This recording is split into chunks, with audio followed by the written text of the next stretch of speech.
Jai Sadguru. Yesterday was Makar Sankrant, and we have made our third blog known to the public, and there were 2 posts which were published on Facebook.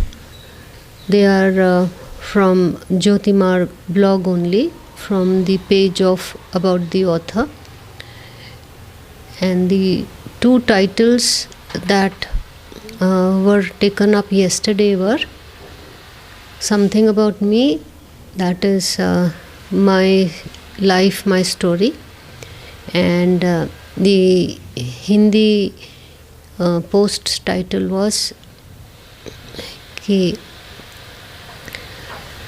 मैं कब से बाट जो हो रहा था कि this is God telling me that I was waiting since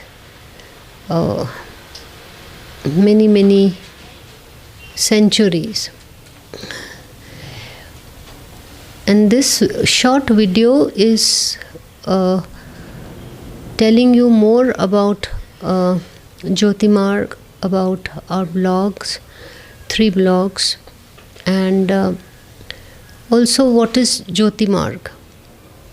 Since this is a revival time and we are in transition because of COVID and other reasons also.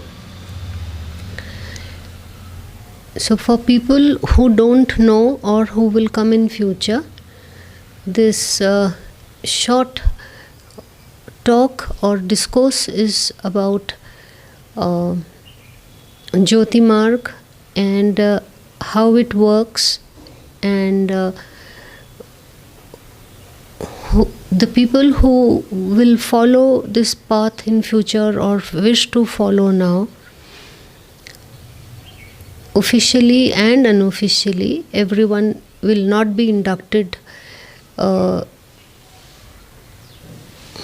in a school-like path here, but this is a way of living and anybody can follow wherever they are living, and in fact this is the way it should be followed even for the next generations. So I am on the spot thinking that there should be at least 3 short videos like this, which could be like introducing the whole of this path to the world now. It was happening in small phases, as is clear and evident to me. And over the years, I myself was wondering that how far I am going and how far can I go, and where does my path start from and where does it end.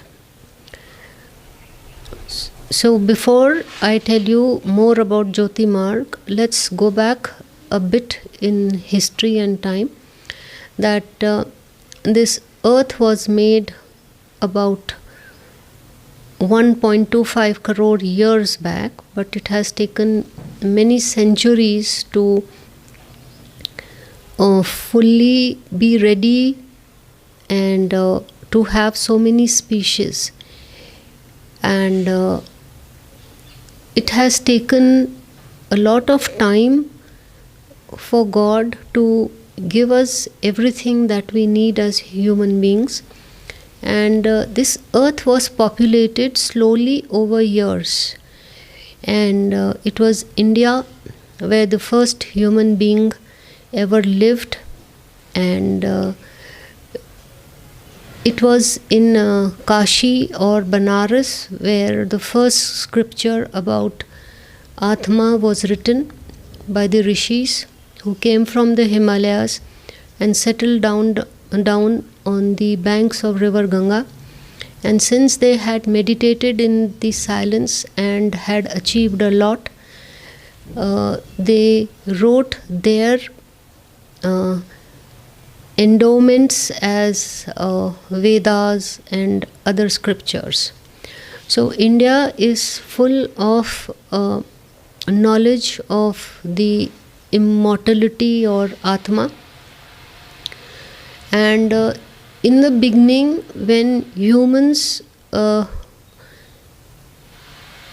wanted to go deep within themselves and realize their true selves, they practiced silence and peace, Maun and Shanti, which is a part of Jyoti Marg. In next videos, I would tell you what exactly is meant by Maun, and not the literal Maun or the silence of the mouth. It is the silence of the mind. And Shanti means peace, but peace of mind is also endless. So with more meditation and more mind being quiet, we can reach to the most unbelievable silence, which takes us where God resides. Just after silence or peace is God. In fact, after silence is God, and we realize God as peace. So the ancient people, who were very few in number, they purposely went and started living in a quiet forest-like environment and very close to nature. And at that time, the number of trees were more than human beings. So the trees give us a lot of peace, lot of tranquility, and of course oxygen. Oxygen to keep the mind tranquil and calm. So Jyoti Marg will always draw parallel between this path and environment. That is why I have a foundation which is named as Nav Jivan Jyoti Foundation, where our goal is to plant trees as well, and also to fund those places from where we are benefiting a lot. They are spiritual places. And in olden times, people would go to a place and would renounce all the worldly way of life and dived very deep inside their minds.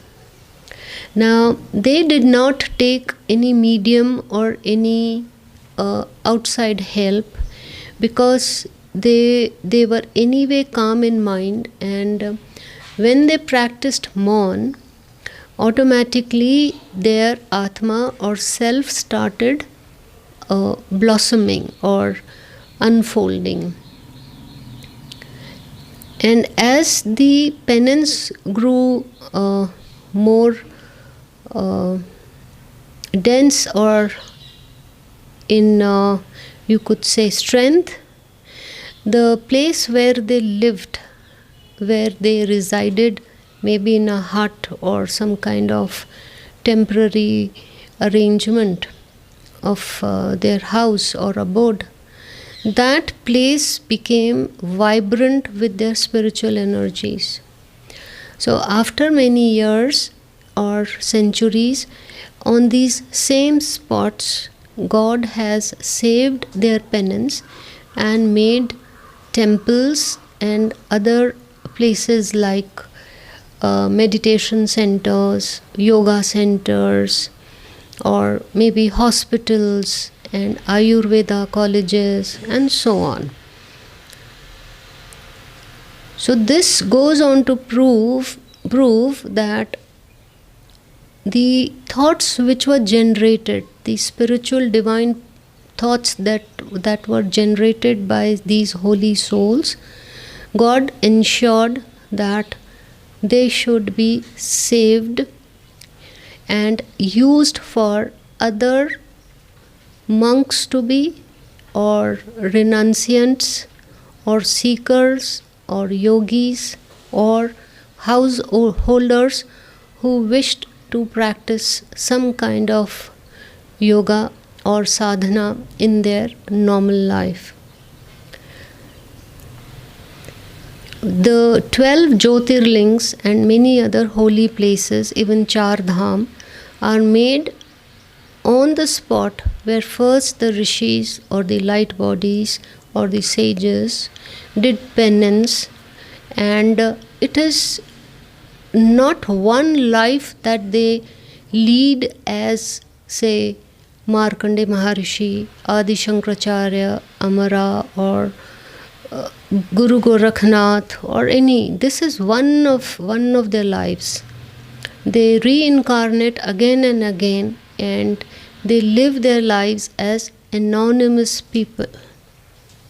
And even when they don't have a physical body, wherever they are in their astral body or their mind, it's not the body, it's a sheath. So at that stage also, they continue doing more sadhana or tapasya, and they evolve even at that stage. So Jyoti Marg follows this kind of pattern, that being spiritual is not a temporary way of life. It's a permanent way of life. When we meditate, we transform ourselves into a good human being, but when we go in the world, we go back to our old nature. Now, this is not the way of living. We have to transform our minds till the last level. We may begin from the top, but we will try to reach at the bottom end. And we'll go back to what I was saying about the sages. So they are called sages, or they are called rishis, light bodies, or holy masters, or any other word that you would like to call. And Jyoti Marg means the path of light.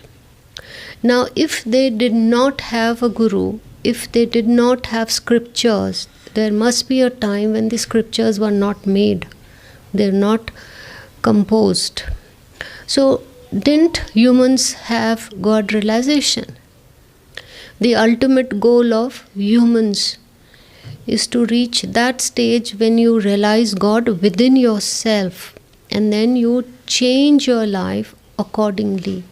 But the rest of the world goes on, nothing changes. So what happened to these people? What were they following? What were they doing? And how did they reach there? And when they did not read any scripture, they could not travel the way we travel today. And their lives were much harder than us. And their lifespans were shorter. The medical help was not there. And they did not know what the other part of the world was. Yet they found the most difficult thing. And they achieved that. And that is mastering their mind.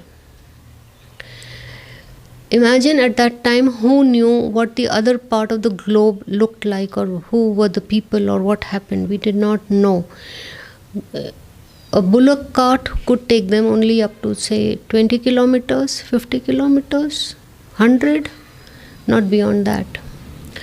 And everything was done with hands and fingers, pottery, cloth making, and producing food.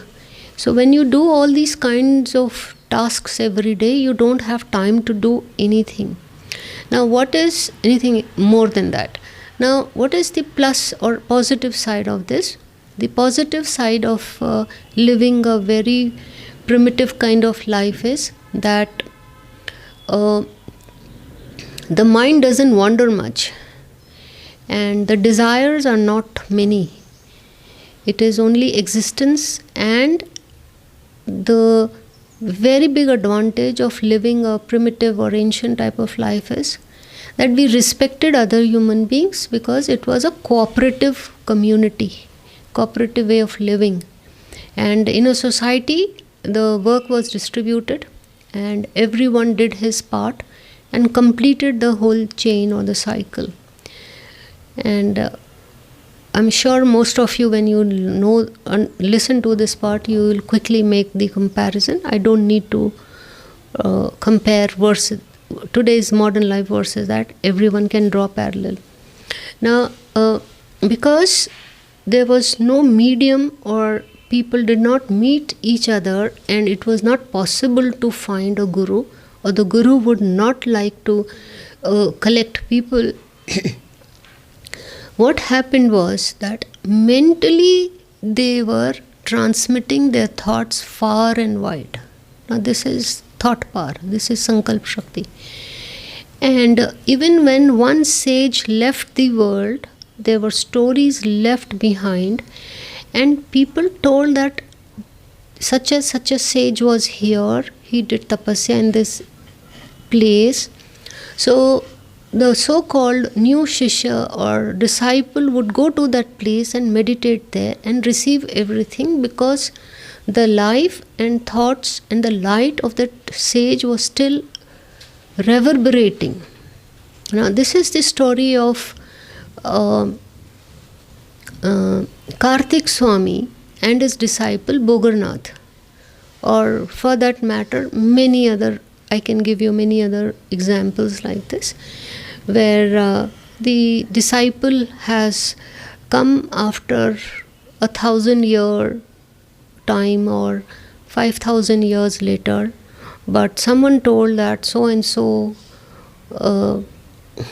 Guru Maharaj or Rishi lived here, and since they had a past connection, the disciple would go there and do the same, do tapasya on the same spot. Now, what is the science behind this? The science behind this is that the spiritual energies still continue, they don't get destroyed. Now, God has made this system that if you connect your mind with God, your mind will start getting the energy of God. Now, this is God connection. This is the direct path. What is Jyoti Marg? Jyoti Marg is the direct communication or connection of your mind with God without a medium. Now, obviously, God is not a form. God is light, God is energy, God is power, God is Shakti, and God is all-pervading and omnipresent. So, when the rishis or any of us are going to do now the same process, as the mind expands, okay, I'll just tell you a bit before we. The mind of the human, when it is ignorant, has debris, means the worldly thoughts create dense particles in the mind which is not visible. Nobody can see it. But it is a part of a mental body. Now, as we meditate or we do good karmas and we think positive thoughts, and if we meditate and bring our focus on the sixth chakra or the Kutastha, or some people call it Agya Chakra and so on, because that is the spot where the prana can be collected from the upper body and lower body in one place. It can be centered. And all the prana of the body, most of it, is concentrated to think on only one object or one thought. Otherwise, the prana are used for the five senses or any other reason. So when we focus the scattered mind, the pran which is moving outward comes and starts collecting in the center, that is the sixth sense. As we grow spiritually, the more we meditate, the debris or the old thoughts start disintegrating slowly, one by one. They start disintegrating. So we create space in our mind. Mind is matter, but this matter which is of no use needs to be removed. And new thoughts have to be brought in. So when the meditator or seeker meditates, the old debris starts disintegrating and a space is created, and in that space one ray of light of God or of any rishi or any other good human being anywhere in the world, depends on your consciousness what you are invoking and what you are connecting with, depending on your consciousness. So we get that, and in that space which was created, where one layer of debris or one particle of debris was removed, that light or that enlightenment or that positive thought sits in that space. And if we repeat that, if we think about it more and if we practice more, then it becomes ours. So constitutionally we change, like our constitution changes, our way of thinking changes. This is the process of Jyoti Marg. And this is what I am addressing to all the audience who's going to avail this video, that there is a very silent process that goes on, and it's a lifelong process, and it's the same process which will happen to you until all the debris is removed. And all the debris which is removed, the worldly thoughts, it has to be replaced by all the positive, uplifting and spiritual vibrations. So this is the process of Jyoti Marg. And in Jyoti Marg, what kind of sadhana we do? We live like a normal person. There is no need to do any change in the life, except that the most important thing one has to do is that from now onwards, do not repeat the same old things which were negative, not good or wrongful. We have to focus on our thoughts and our deeds. We cannot let our mind rule us, and if the mind is unruly, it has to be captured, retrained, mastered eventually. But this doesn't happen theoretically. The mind is a very powerful object, or a yantra, you could say. It's a machine which rules us. So what we can do is we can replace something very wonderful, divine, beautiful, peace-giving with the old. With the old. The old has to go, but before that something new has to come in. And that is the positive thoughts. And here comes the role of my blogs rather, the 3 blogs that I have made. And yesterday I had said in my post that all my penance has been given to my writings, which will show you light. So the 3 blogs are Spirit in Life, which I started in 2008 and is still continuing. That is about my journey. That is most elaborate and explanatory. So whoever is going through the process of conversion or transformation from a mortal being into a spiritual person, if you want to change your nature, then that blog is very helpful, and that is based on 3 powers.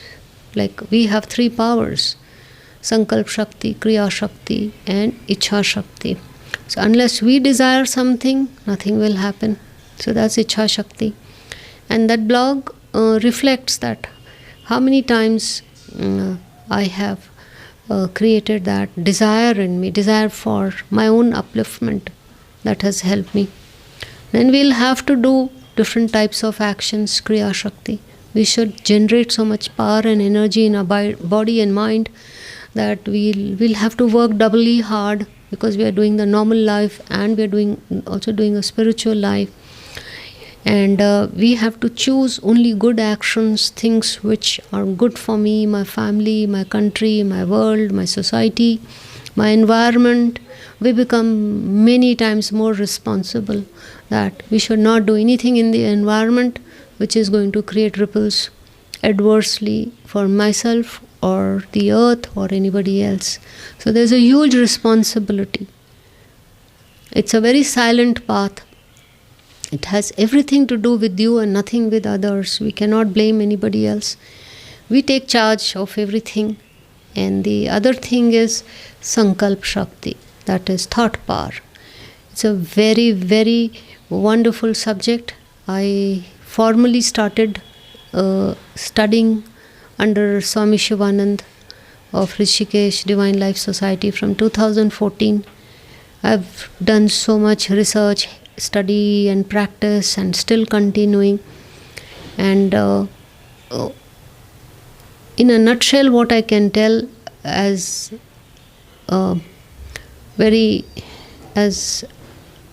of now on very elementary basis is that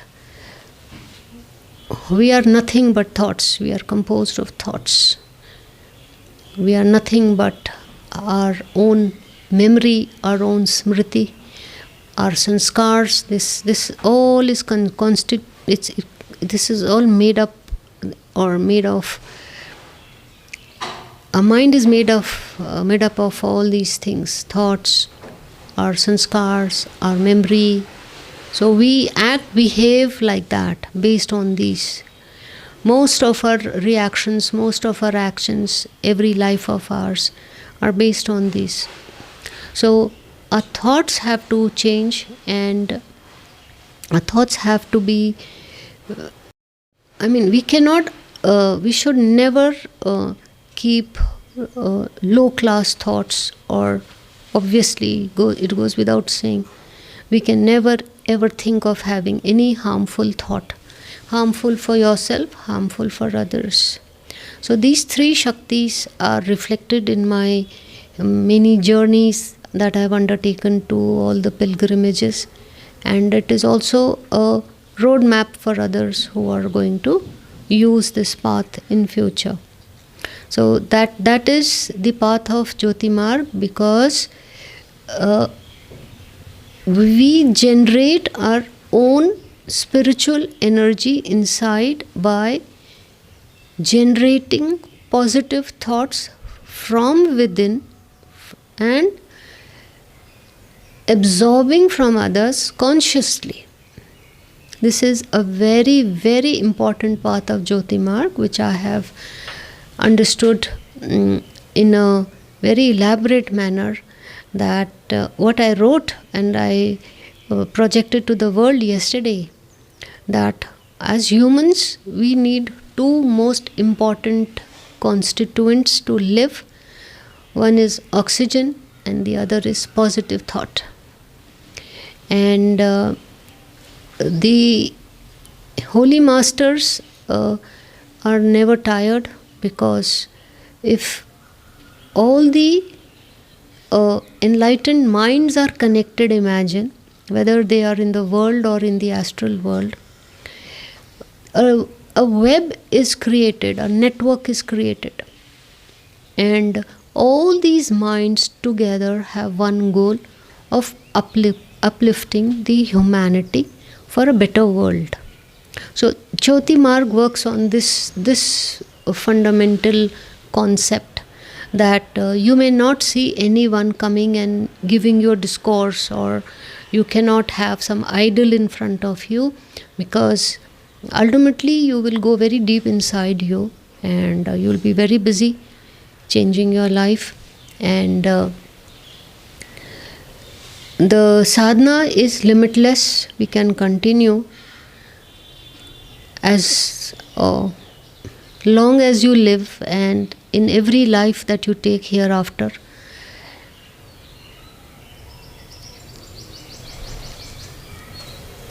And there are many other concepts of Jyoti Marg, you could say, which I think I can take in a later video.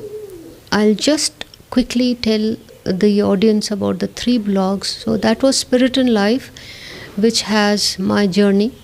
And in 2014, when I escalated to a very high level of spiritual consciousness, I was asked to write on Facebook also. But these posts are extremely condensed. It started with me telling the world that this is how God is, and this is how I found God, and this is how the holy masters are teaching me about the many hidden forces of nature.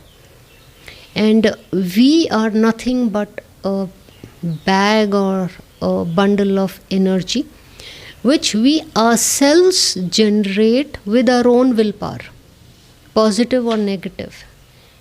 Like emotion like anger, jealousy are negative currents, and compassion and generosity is a positive current.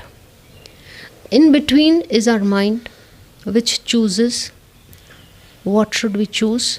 It's the mind, and the mind is nothing but our own training.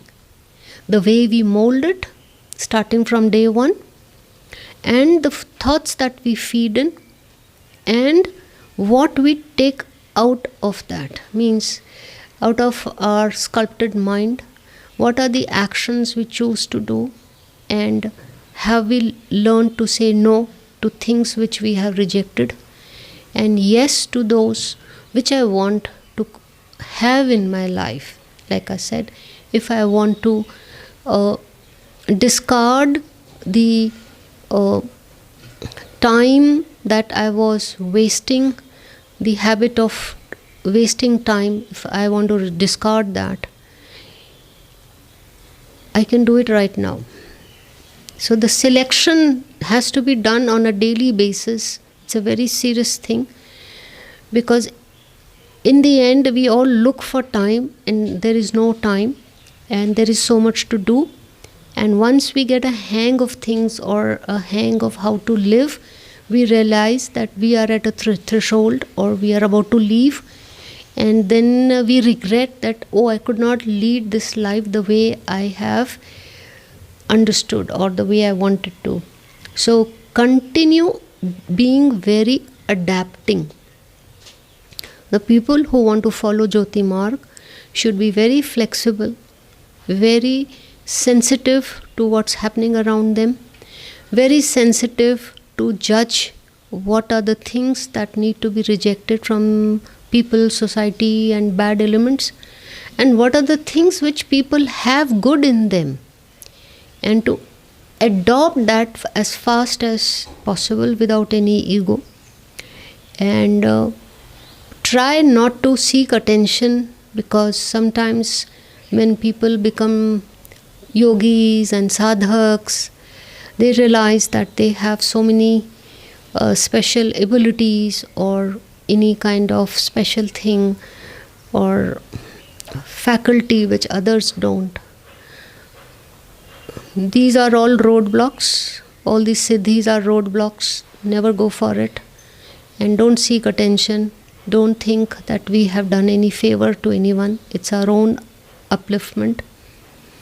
So Jyoti Marg is a very quiet marg, and there is no scope of looking for any kind of attention or recognition, or because it has to be done alone.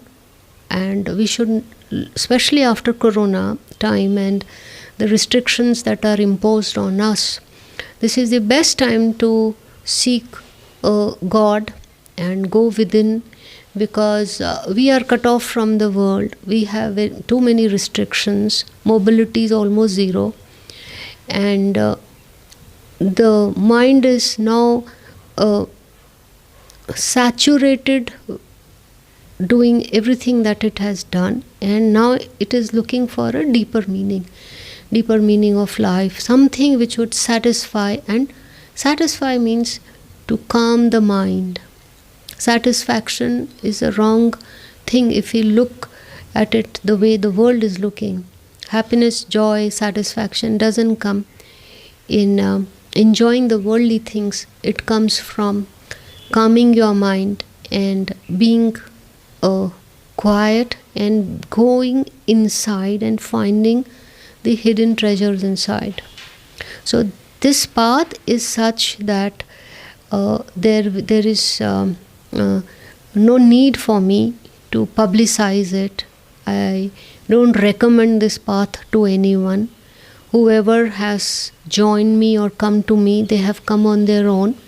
And this video, which is being seen by others, is my message is the same, that first you decide whether you want to start a divine life or not, because you will take your own responsibility. I only guide you, I only tell you, I only help you, but it is your own will that will take you places.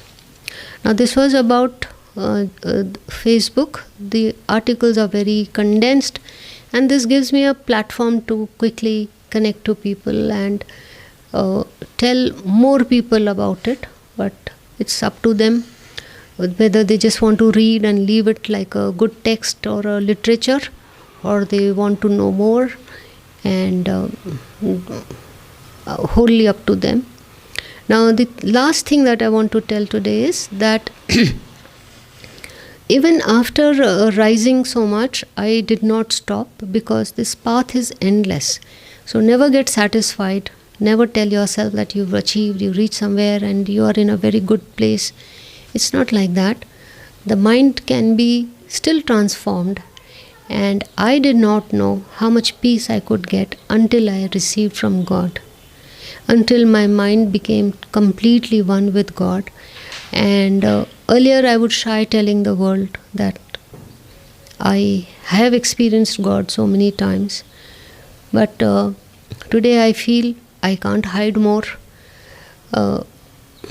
God doesn't want me to hide, so I'm telling that yes, my mind has completely dissolved in God.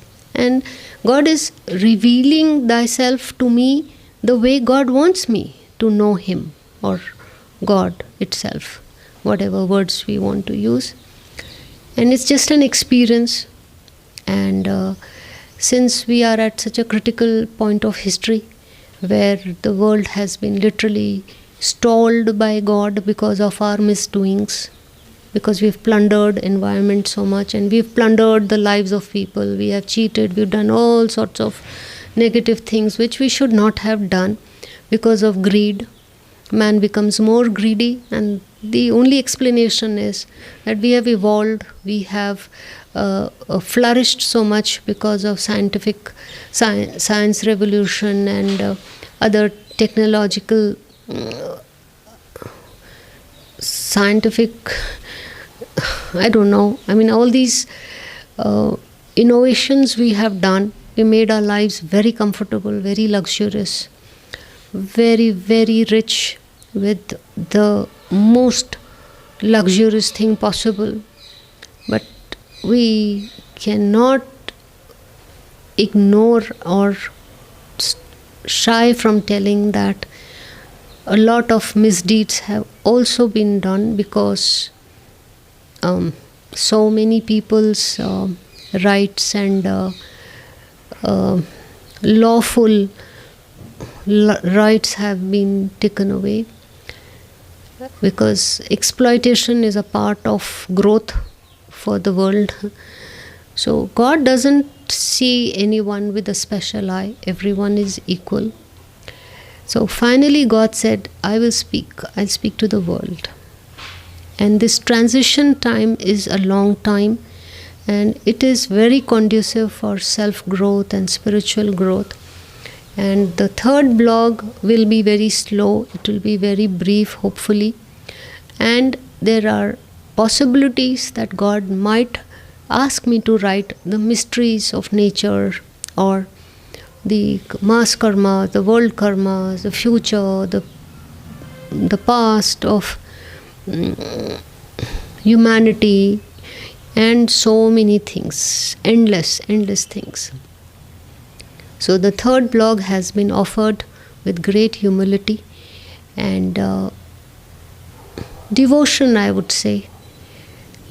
Words are always too small to even speak, but all I can say is, yes, I have lived my life with utmost sincerity, and whatever I have done and achieved is offered to God.